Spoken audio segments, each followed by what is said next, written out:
തിരുവനന്തപുരം കരമനയിൽ അഖിലിനെ ക്രൂരമായി കൊലപ്പെടുത്തിയ കേസിൽ മുഖ്യപ്രതികളിൽ 2 പേർ അറസ്റ്റിൽ. കൊലപാതകത്തിൽ നേരിട്ട് പങ്കെടുത്ത അപ്പു എന്ന അഖിൽ, വിനീത് രാജ് എന്നിവരാണ് പിടിയിലായത്. ഗൂഢാലോചനയിൽ പങ്കെടുത്ത 3 പേരെയും പോലീസ് അറസ്റ്റ് ചെയ്തു.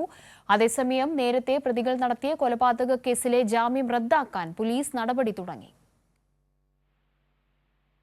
മർദ്ദിച്ചു കൊലപ്പെടുത്തിയ 3-അംഗ സംഘത്തിലെ 2 പേരാണ് മണിക്കൂറുകൾക്കുള്ളിൽ പിടിയിലായത്. അപ്പു എന്ന അഖിലിനെയും വിനീത് രാജിനെയുമാണ് അറസ്റ്റ് ചെയ്തത്.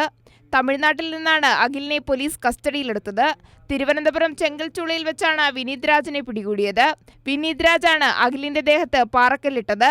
ഇന്നോവ കാർ ഓടിച്ച ഡ്രൈവർ അനീഷിനെ കഴിഞ്ഞ ദിവസം പോലീസ് പിടികൂടിയിരുന്നു. ഇയാളിൽ നിന്ന് ലഭിച്ച വിവരങ്ങളാണ് മുഖ്യപ്രതിയായ അഖിലിലേക്കും വിനീതിലേക്കും എത്താൻ പോലീസിനെ സഹായിച്ചത്. ഗൂഢാലോചനയിൽ പങ്കെടുത്ത 3 പേരെയും പോലീസ് അറസ്റ്റ് ചെയ്തിട്ടുണ്ട്. ഹരിലാൽ, കിരൺ കൃഷ്ണ എന്നിവരുടെ അറസ്റ്റാണ് രേഖപ്പെടുത്തിയത്. എല്ലാവരും അനന്തു വധക്കേസിലെ പ്രതികളാണ്. പാപ്പനംകോട് ബാറിൽ നടന്ന തർക്കമാണ് കൊലപാതകത്തിലേക്ക് നയിച്ചത്. കിരൺ കൃഷ്ണയുമായാണ് തർക്കമുണ്ടായത്. അനീഷാണ് കൃത്യം ചെയ്യാനായി വാടക വണ്ടി എത്തിച്ചു നൽകിയത്.